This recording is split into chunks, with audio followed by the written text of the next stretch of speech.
به نام خدا. سلام دوستان عزیزم، وقتتون بخیر باشه. پادکست صدای سکوت امروز رو با کتابی در حوزه پزشکی و جلد 3 کتاب سرطان شروع میکنیم. سرطان محبوب من، نویسنده دکتر ابوالفضل اقوامی. حکایت آن طبیب که بیمار شد.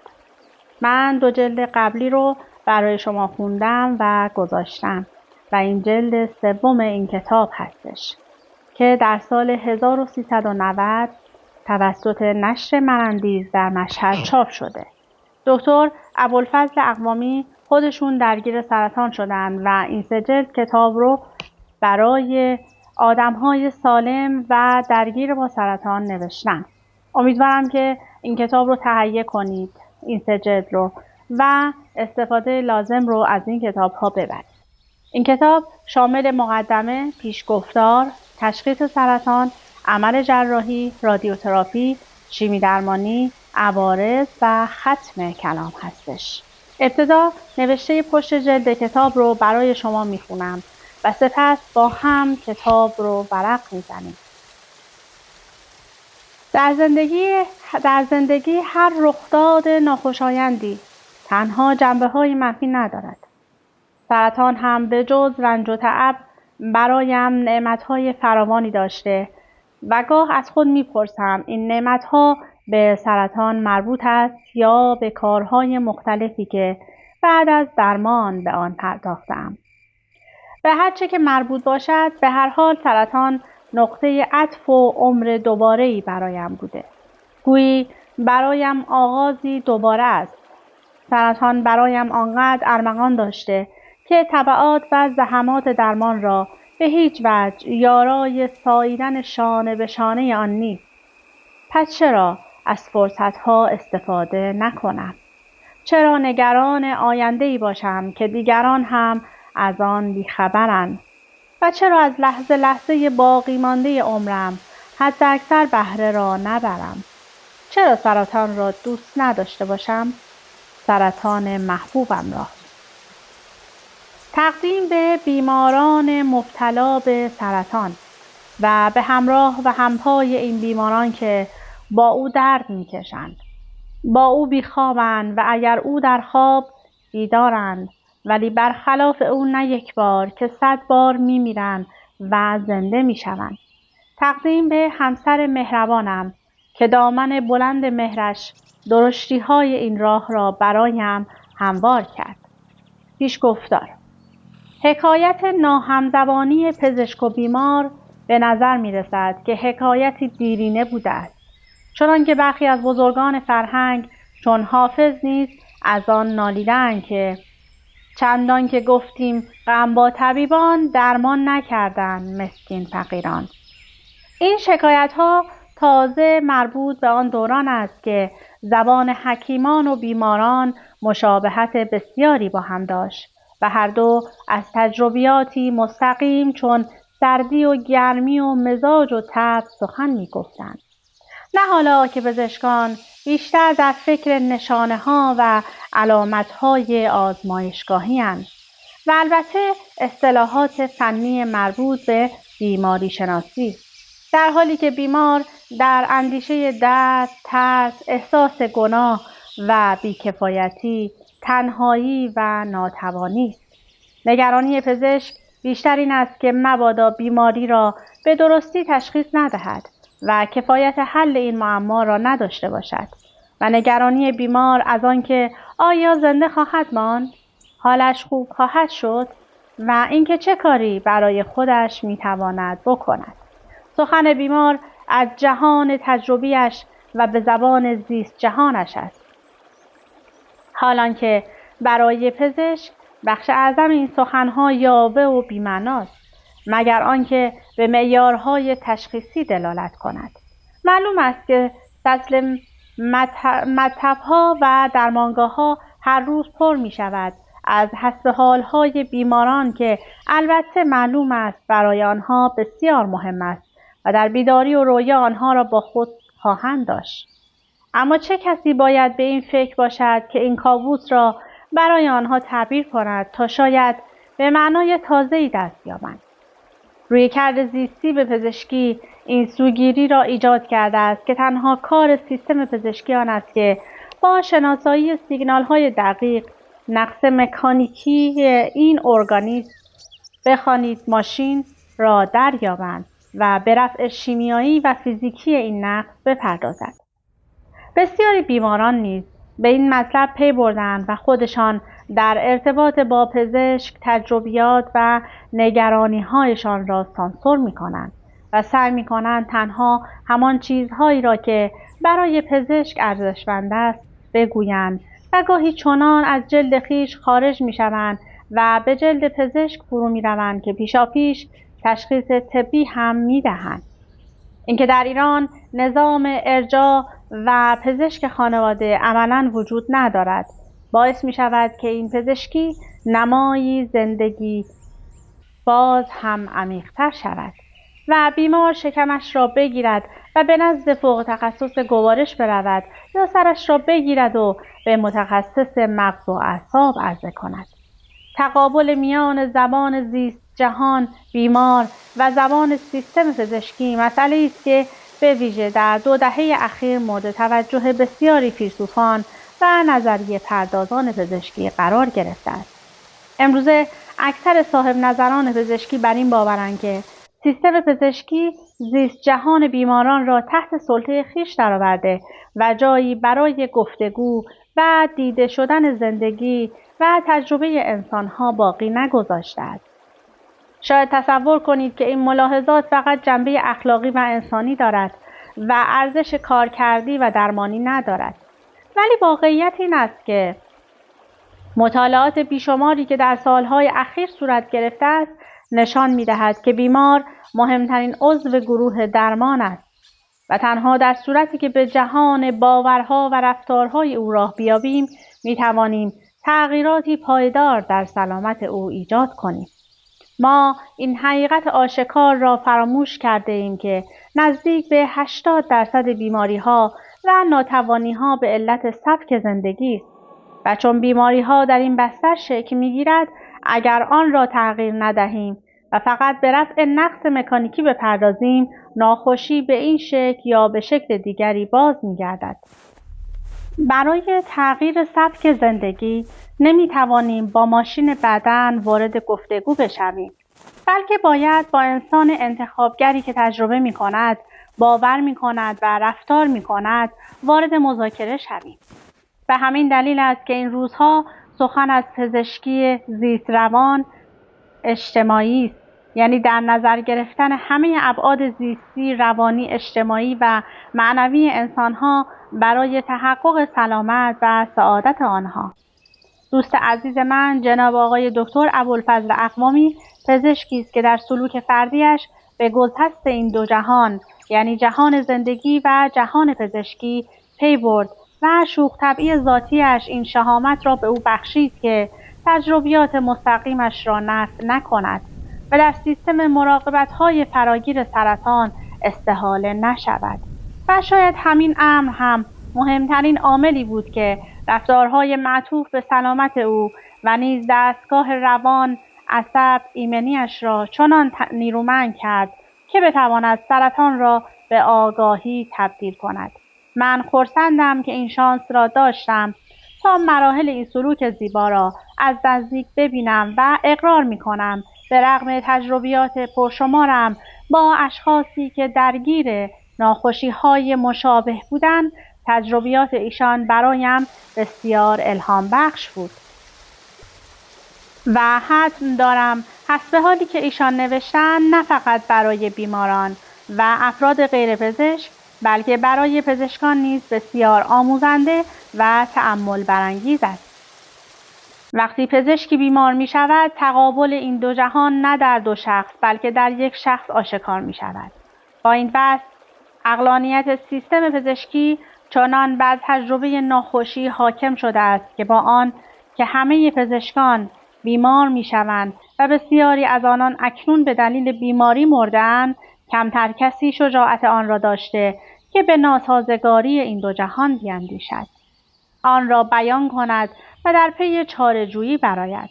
آرزو دارم که آقای دکتر اقوامی در رسالتی که در خویش یافته‌اند و سعی دارند تا بیماران منفعل امروز را به افرادی اندیشمند که مسئول سلامت خویشند دلالت کنند، توفیق کامل یابند.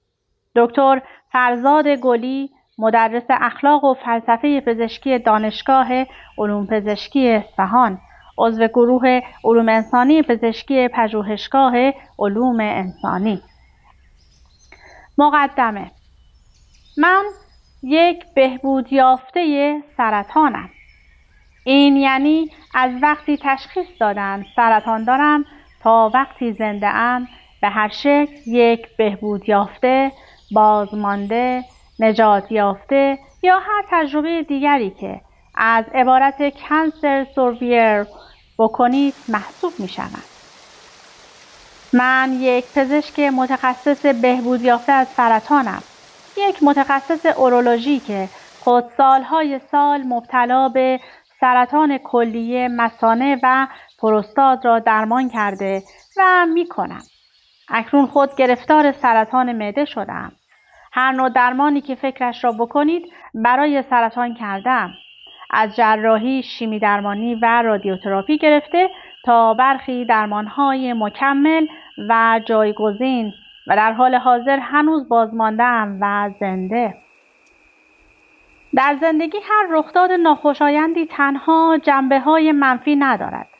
سرطان هم به جز رنج و تعب برایم نعمت‌های فراوانی داشته و گاه از خود می‌پرسم این نعمات به سرطان مربوط است یا به کارهای مختلفی که بعد از درمان به آن پرداختم. آیا مهربان و رقیق القلب شدنم مربوط به بیماری سرطان است یا به شوک ناشی از سرطان و روی آوردن بیشتر به معنویات؟ آیا نگاه تازه‌ام به زندگی مربوط به ابتلا به سرطان است یا به کلاس‌های روشنگرانه‌ای که پس از آن آغاز کردم؟ آیا نوشتن این کتاب و سعی در کمک هرچه بیشتر به بیماران سرطانی به سرطان ارتباط دارد یا به تجاربی که مشخصاً پس از انجام درمان‌های مختلف پیدا کردم؟ به هر چه که مربوط باشد، به هر حال سرطان نقطه عطف و عمر دوباره‌ای برایم بوده و همه چیز پس از آن شروع شده. گویی برایم آغازی دوباره است. نیمه روشن و نیمه پر لیوان سرطان برایم آنقدر ارمغان داشته که تبعات و زحمات درمان را به هیچ وجه یارای ساییدن شانه به شانه آن نیست. پس چرا از این فرصت‌ها استفاده نکنم؟ چرا نگران آینده‌ای باشم که دیگران هم از آن بیخبرند و چرا از لحظه باقی مانده عمرم حداکثر بهره را نبرم؟ چرا سرطان را دوست نداشته باشم؟ سرطان محبوبم را؟ چه کسی گفته سرطان خطرناکترین بیماری است؟ چه کسی ادعا کرده سرطان درمان ندارد و آخر دنیاست؟ چرا فکر می‌کنند سرطان بزرگترین عامل مرگ و میر انسان هاست و با اینکه حوادث رانندگی و بیماری‌های قلبی عروقی بیش از سرطان باعث مرگ انسان ها می شود، نام سرطان این همه دلهره آور و وحشت آفرین است؟ نام سرطان چنان رعب و هراسی در دل بیماران می افکند که به هیچ وجه منطبق با واقعیت نیست. در حالی که بیماری های درمانپذیر و ظاهراً بی خطری وجود دارند که آسیب دیدگی و از کار افتادگی در برخی از آنها بسیار بیش از سرطان است. این همه واهمه و ترس از سرطان که امروز برخی از انواعش درمان قطعی دارند و برخی دیگر دارای درمانهای بسیار مؤثر با طول عمر کافی غیر منصفانه به نظر می رسد. بسیاری از بیماری‌های کبدی، کلیوی، گوارشی و مغزی وجود دارند که به جرئت می‌توان ادعا کرد طول عمر کوتاه‌تر و زندگی سخت‌تر از سرطان را به دنبال دارند. ولی یا به علت شناخت کمتر و یا شیوع کمتر ترس کمتری در دل مردم برمی‌انگیزد. بیماری‌هایی چون MS، آلزایمر، سیروز کبدی، نارسایی کلیه و بسیاری دیگر از بیماری‌های شایع‌تر چون دیابت یا کلیه‌های سنگساز وجود دارد که غیر بدخیم ولی بسیار ناتوان کننده‌اند. به هر حال آنچه مسلم است آموزش عمومی تنها راه است تا هم ترس از سرطان تعدیل شود و هم نحوه برخورد با بیماری‌های دیگر که بدخیم نیستند. ولی باید واقعا مراقبشان بود و از عوارض آنها ترسید. عقلانی تر شود. باید کلمه سرطان همراه با آموزش عمومی مداوم از طریق رسانه‌های مکتوب، تصویری و صوتی آنقدر تکرار شود تا ترس نامعقول نسبت به آن بریزد و معقول شود و این کلمه تا این حد باعث وحشت بیمار و اطرافیانش نشود که به حد مرگ خود را ببازند و دست و پای خود را گم کنند و آن را برابر با مرگ بپندارند. بنابراین همان گونه که در مورد بیماری‌های غیر بدخیم عمل می شود، در سرطان هم باید نوع بیماری را به راحتی به بیمار گفت و برایش روشن کرد که امروزه سرطان هم به اندازه بیماری‌های دیگر راه‌های درمانی مختلفی دارد که در بسیاری موارد موفق و مؤثر عمل می‌کند. ولی به هر حال مثل سایر بیماری‌ها هم خود بیماری و هم درمان آن دارای عوارضی است، گرچه کمی بیشتر از بیماری‌های دیگر. در پایان بر خود لازم می‌دانم از آقای ناصر غفاری و سرکار خانم پریسا خسروی که در ویراستاری متن کمک نمودند تشکر کنم. دکتر ابوالفضل اقوامی. پیشگفتار: هنگامی که تشخیص دادن سرطان دارم، بر اساس اعتقاداتم به دنبال علت بیماری گشتم. چه کردم که باید بیمار شوم؟ آیا تقدیرم چنین بوده یا آنچنان کار ناشایستی مرتکب شدم که مستحق سرطان بودم؟ آیا آه کسی باعث بیماریم شده؟ آیا بیماری که از طبابت من ناراضی بوده مرا نفرین کرده است؟ فکرم به هزار راه میرفت و هزار دلیل برای خود میجست.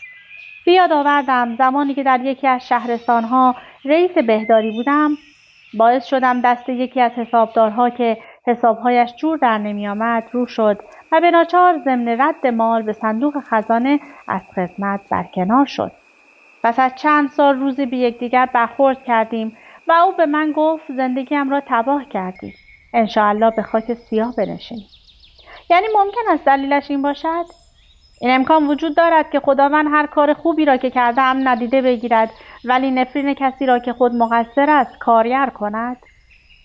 بعد از انجام رادیوتراپی و در دوره‌های اول شیمی درمانی به اصرار اطرافیان و دوستان در کلاس‌های استاد روانپزشکی شرکت کردم که مراقبه و نیز راه و رسم بهتر زیستن را تدریس می‌کرد.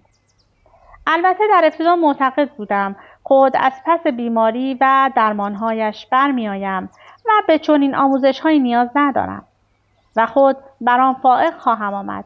ولی پس از یک جلسه فهمیدم هیچ چیز از این راه و رسم نمی‌دانم و اطلاعاتم در این مورد بسیار ناچیز است و همین شد که کلاس‌ها را تا انتها ادامه دادم و هنوز نیز خود را بی نیاز از آموزش‌های بیشتر نمی‌دانم. در روزهای اول آشنایی با استاد به ایشان گفتم که این بلا را من خود سر خود آوردم، چرا که همیشه با خود میگفتم باید حتما بلایی سر من بیاید. باید به یک سکته قلبی یا چیزی شبیه آن دچار شوم تا سیگار را کنار بگذارم. به جای اراده کردن و کنار گذاشتن آن، آنقدر این حرف را تکرار کردم تا این بلا به سرم آمد و اگرچه منتظر سکته قلبی بودم دچار سرطان شدم. پاسخی که آن روانپزشک گل به من داد این بود که به هر حال چیزی است که هست و اتفاقی است که افتاده. پیدا کردن علت بیماری تغییری در اصل موضوع نخواهد داد و مشکلی را حل نخواهد کرد، بلکه باید در وهله اول هرچه از دستت برمیآید برای درمان بکنی و در وهله دوم خود را بسپاری و ببینی از این بیماری چه چیزی گیر تو میآید. این پاسخ ایشان به کلی افکارم را تغییر داد و از آن پس به فکر فرو رفتم که حکمت خدا از بیماری من چه بوده. حاصل من از این بیماری چه خواهد بود و قرار است چه چیزی از سرطان دفع کنم. با توجه به اینکه بیماری من به نحو معجزه‌آسایی در مراحل اولیه تشخیص داده شد و اگر فقط 1 یا 2 ماه دیرتر تشخیص داده میشد، اکنون در قید حیات نبودم. اولین چیزی که به فکرم رسید این بود که حکمت خدا از اینکه بیشتر مرا زنده نگه داشته است چه بوده و تمام مدت به این فکر بودم که اینک که هستی مرا به خود خوانده و زنده نگه داشته حتما برای کار بزرگی است و گرچه تا کنون کارهایی در این جهت کردم، هنوز در فکر و جستجوی کار بزرگتری هستم که مورد نظر هستی و خداوند است. به نظر من همین جستجوگری برایم حکمت بزرگی است که جای شکر فراوان دارد. ابتدا فکر کردم چون پزشک هستم و جراح لابد از من کارهای زیادی در رابطه با مردم دردمند برمی‌آید و می‌توانم عده زیادی را از درد و بیماری و البته سرطان برهانم. اگرچه آنطور که شغلم ایجاب می‌کرده همچون ماشینی که برای این کار طراحی و برنامه ریزی شده بسیار به این کار پرداختم. اما از آن پس خدمتم را همچون ماشین منفعلانه ناگزیر و واکنشی انجام ندادم، بلکه فعالانه با چشم باز و کنشگرانه به آن پرداختم. هر بیمار برای چه نزد من آمده؟ از کجا آمده؟ از من چه می‌خواهد؟ بهترین کاری که می‌توانم برایش بکنم چیست؟ چه اقداماتی از دست من برمی‌آید تا خواسته‌های بیمار را به نحو احسن در کوتاه‌ترین مدت و با کمترین هزینه برآورده کنم. بیماری که از راه دور آمده جایی را برای سکونت ندارد و بسیار دردمند است. با کسی که در شهر ما زندگی می‌کند درد زیادی ندارد و از امکانات مالی خوبی برخوردار است که یکی نیست. برخوردی که با این دو بیمار می‌شود باید آگاهانه، فعالانه و از سر مسئولیت باشد و چون خود من هم به عنوان یک بیمار همانطور که خواهید دید تمام مراحل درمان‌های مختلف طبی، جراحی، رادیوتراپی و شیمی درمانی را گذراندم و بسیاری از مشکلات و تنگناهای سیستم پزشکی و نیز پزشکان مملکت را این بار در جایگاه پزشکی که بیمار شده با تمام وجود حس کردم. لذا یکی از حکمت‌های مهم بیماریم این بود که ادب از بی‌ادبان بیاموزم و آن چیزهایی را که نامناسب و ناخوشایند یافتم به عنوان پزشک در مورد بیمارانم به کار نبرم. البته بسیاری از بیماران ما هم بضاعت فرهنگی بسیار اندکی دارند و به علت فقدان تأسف برانگیز آموزش عمومی در مورد سلامتی، بیماران ما الفبای بیماری و سلامت، زمان مراجعه به پزشک، نحوه مصرف دارو و نحوه پیشگیری از بیماری‌های مختلف را نمی‌دانند و به جرئت می‌توان آنها را از این نظر بسیار کم اطلاع دانست. اما من نوعی که خود را تحصیل کرده و با فرهنگ می‌دانم به عنوان یک پزشک باید با همین بیمار کم فرهنگ و کم سواد از نظر پزشکی به مثابه انسانی که از نظر خداوند بسیار ارزشمند شمرده می شود برخورد نمایم و بدانم که آن را که در پیشگاه خداوند به جانی ارزد به درگاه ما به نانی ارزد و در محضر ما ارزش رعایت ادب، اخلاق و وجدان را هم صد البته خواهد داشت. در یکی از مراحل درمان متنی به زبان انگلیسی به دستم رسید در مورد نحوه و میزان فعالیت بدنی و ورزشی و نیز نحوه تغذیه سالم در بیماران مبتلا به سرطان در ضمن و بعد از درمان که برای این بیماران و از جمله خود من بسیار مفید به نظر می‌رسید. نظر کردم اگر انشاءالله همه چیز به خوبی پیش برود این متن را به فارسی ترجمه و تکثیر کنم و توسط انجمن حمایت از بیماران سرطانی در اختیار آنان قرار دهم. در ضمن ترجمه مطالب مفید دیگری نیز پیدا کردم که با توجه به اینکه مشابه فارسی آن وجود نداشت بهتر دیدم تمامی آنها را در یک کتاب جمع‌آوری و تدوین کنم و در سطح گسترده تری و البته با هزینه شخصی توزیع نمایم تا تعداد بیشتری از بیماران بتوانند از آن استفاده کنند. این مطالب در مورد درمان‌های غیر متعارف سرطان، که به آنها درمانهای مکمل و جایگزین گفته می شود، مثل یوگا، طب سوزنی، مراقبه و دهها نوع دیگر بود که ضمن معرفی آنها فوایدشان در درمان سرطان شرح داده شده است. در ضمن درمان سرطان و بعد از اتمام آن چندین بار پیش آمد که دوستان و نزدیکانی که نحوه مشارکت و برخورد من با سرطان و درمانهای مختلف آن را مشاهده کرده بودند، بیماران سرطانی دیگری را که به علت ترس خود را باخته و روحیه‌شان را از دست داده بودند به من معرفی می‌کردند تا ضمن راهنمایی و مشاهده به آنها روحیه بدهم. اکثر آنها به همین علت یا از درمان به کلی اجتناب می‌کردند و یا در میانه راه درمان را رها کرده بودند و من با حدود 20 تا 30 دقیقه صحبت با آنها همه را وادار کردم درمان را تا به آخر ادامه دهند و ترس و ناامیدی را به خود راه ندهند.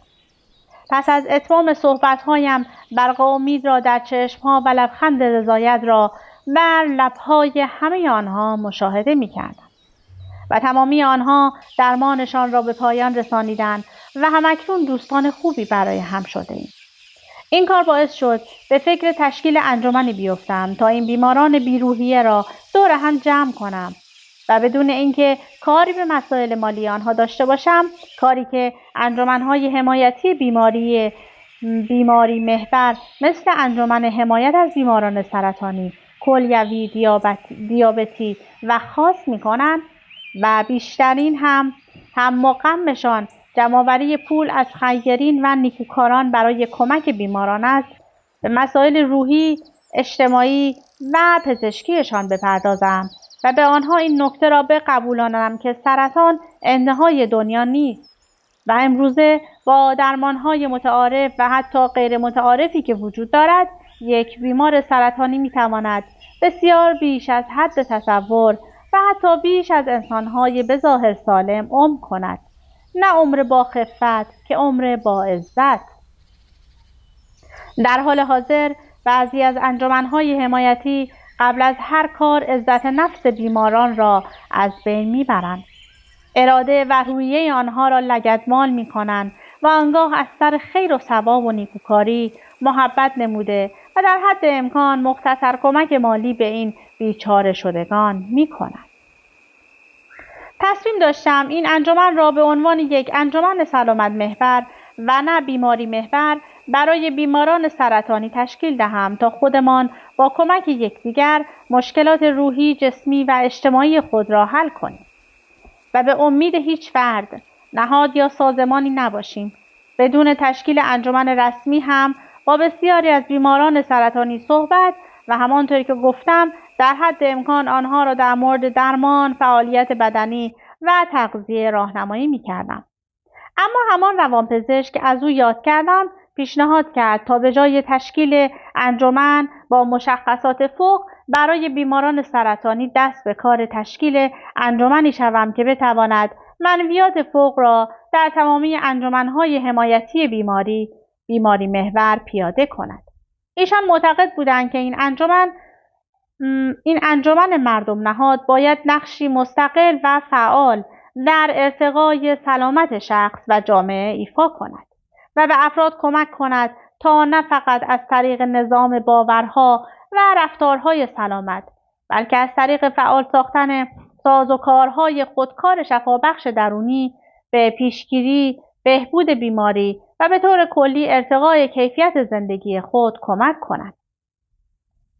در این انجمن به افراد نقشی فعالتر در ارتقای سلامتشان خواهیم داد تا به توسعه توانهای فردی جایگاه خود را به عنوان مؤثرترین فرد از گروه درمان و نه یک فرد منفعل و مصرف کننده، بلکه یک انسان انتخابگر، مختار و آفریننده تصویب کنند. از این پیشنهاد نیز به سرعت استقبال کردم و در حال حاضر دستم در کار تشکیل این انجمن مردم نهاد که نام آن را انجمن سلامت برتر نهاده ایم نیز هستم و اگر وزارت کشور اجازه تأسیس این انجمن را صادر نماید، امید دارم از این حرکت انسانی در جهت ارتقای سلامت و بهبود کیفیت زندگی شهروندان بهره بگیرم. زندگی مثل بازی فوتبال است.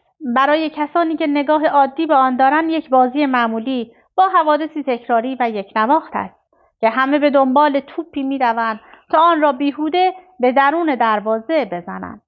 اما برای کسانی مثل کارشناسان فوتبال یا فوتبال دوستانی که به طور جدی آن را دنبال می‌کنند و نگاهی عمیق و دقیق به آن دارند، یک ثانیه از این بازی هم شبیه به هم نیست و پر است از حوادث ناب و منحصر به فرد.